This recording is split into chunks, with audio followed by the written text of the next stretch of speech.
Okay, so I want to just do a quick little flow chart to help us understand factoring just a little bit better. It might be just a good one-page reference tool for you to look at.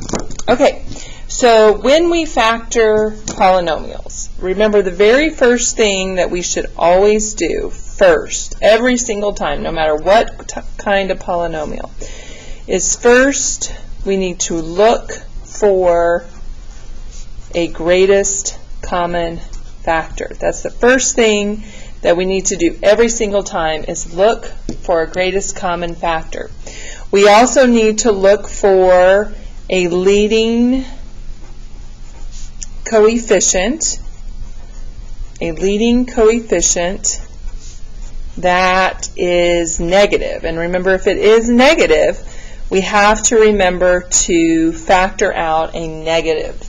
Okay, whether it be a -1 or a greater factor, that's what we need to look for. Okay, so we have a couple of different situations. First of all, I am going to add a circle here. Okay, and we want that circle to say binomial. Okay, so we know with binomials, we know that there's only two ways to factor a binomial. First of all, that's with the greatest common factor, so we're always looking for that first. Okay, once we've pulled out the greatest common factor, or if it doesn't have a greatest common factor, then the only other way to factor that binomial is with the difference of two squares rule. Okay, the difference of two squares rule. And remember, it has to be something like a squared minus b squared, something like that. That's what it would have to look like in order to use that rule. Okay, so here's an example. X squared minus 64. Both terms are perfect squares. We have a subtraction sign in the middle. So remember, all you have to do is take the square root of each term, and then we do x plus 8 and x minus 8. And those would be the factors of that binomial. Okay? Then we've got some other situations. We have trinomials. Trinomials when a is equal to 1. We have trinomials when a is not equal to 1. And then we have polynomials that are 4 terms or more. So a couple of different situations here. Okay, so let's talk about what we do. Okay, when trinomials, when a equals 1. So we talked about it as simple as we use the x to think through our process. A times c, b on bottom. And we find factors, factors of a, c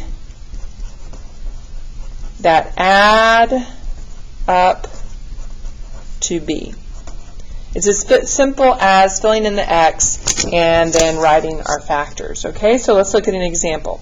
If I have x squared minus x minus 42.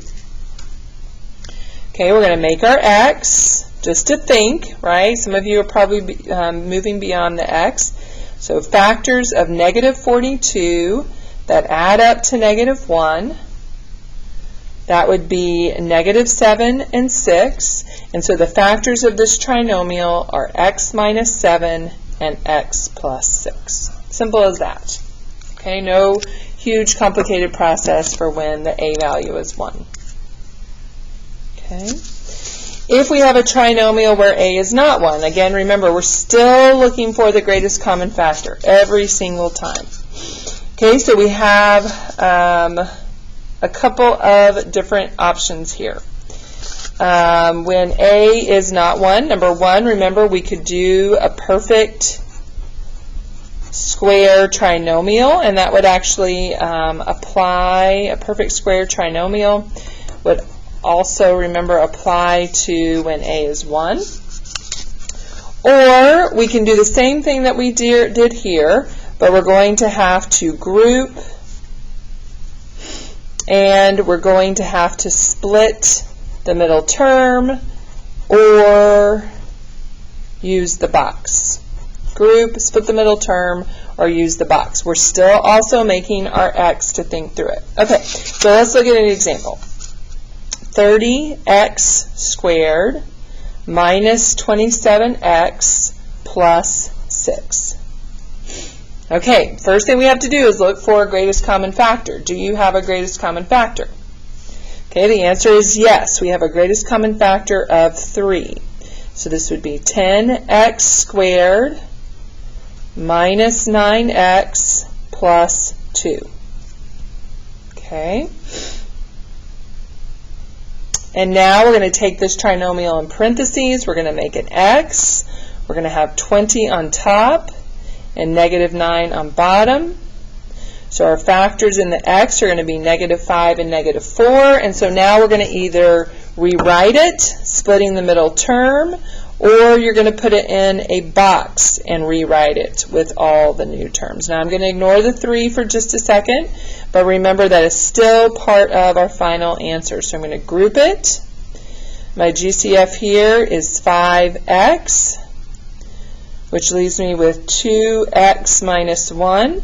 My GCF here is negative 2, which also leaves me with 2x minus 1.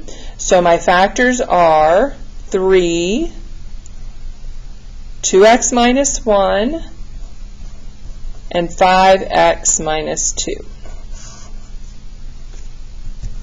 Okay. Okay, if we have 4 or more terms,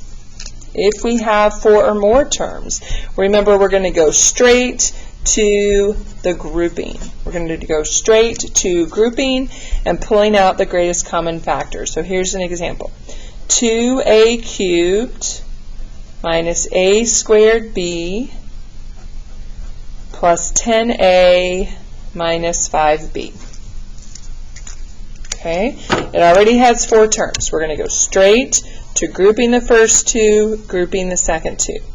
My GCF right here is a squared, which leaves me with 2a minus b. My GCF here is 5, which also leaves me with 2a minus b. So my factors are 2a minus b and a squared plus 5. Okay, now since we are working on factoring completely, I want to show you just one more little example here. Let's say that and I can't think of it off the top of my head, but let's say I came up with factors and they were, let's say, x squared minus 4 and 2x plus 3. Let's say that's what I got for my factors when I went through the process. Would I be finished right here? Would we be done? And I hope you're answering no, because we need to check each of these binomials and make sure that they can't be factored more. Can you use difference of 2 squares? And the answer is yes. This binomial right here, it has subtraction. They're both perfect squares, and so this would actually factor more. It would factor to x plus 2, x minus 2, and then the 2x plus 3, it's as far as it can go. So we've really got to pay attention to whether or not the binomial factors that we have, can they be factored more?